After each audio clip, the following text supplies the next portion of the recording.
প্রথমত জ্যোতির্ময় সিং মাহাতো তার ভূমিকা নিয়ে। তিনি বলছেন জ্যোতির্ময় সিং মাহাতো তার তো এই মুহূর্তে দাঁড়িয়ে মহারাষ্ট্রের যে সরকার তাদের সঙ্গে কথা বলা উচিত, মুখ্যমন্ত্রী ফাডনাবিসের সঙ্গে কথা বলা উচিত, কারণ পুরুলিয়ার যিনি সাংসদ তিনি তো বিজেপির সাংসদ।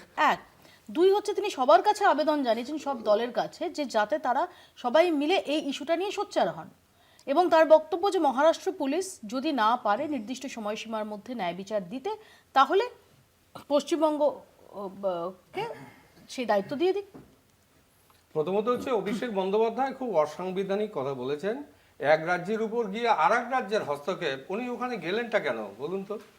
ওনার পরিযায়ী শ্রমিক সুখেন মাহাতো, উনি কেন পরিযায়ী শ্রমিক হিসাবে মহারাষ্ট্রে গেলেন? এই প্রশ্নটা আগে অভিষেককে জিজ্ঞেস করুন, মমতা দিকে জিজ্ঞেস করি, ম্যাডাম আপনার রাজ্য থেকে লোক কেন বাইরের রাজ্যে কাজ করতে যাচ্ছে? আপনি এত লোকের কাজ দিয়েছেন, সুখেন মাহাতোর কাজ দিতে পারেননি। আজকে পুলিশ কি বলছে? পুলিশ পরিষ্কার করে বলেছে সেটা হচ্ছে মত্তব অবস্থায় ছিল, এই জাতীয় তার কাছে কোনো বিবাদ সেখানটায় হয়নি। এখানে মহারাষ্ট্রের কোনো বিষয়ই নেই, বিষয়টা এটা পারিবারিক হতে পারে।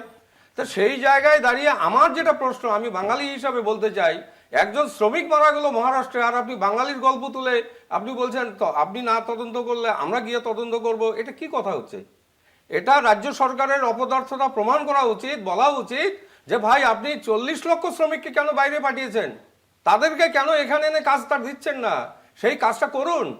জ্যোতির্ময় সিং মাহাতো ঠিকই বলেছে, তো উনি তো ঠিকই বলেছে যে আমাদের যেটা কাজ সেটা মহারাষ্ট্র পুলিশ সেটা দেখবে, তাদের যদি কোনো বিষয় থাকে সেটা দেখবে।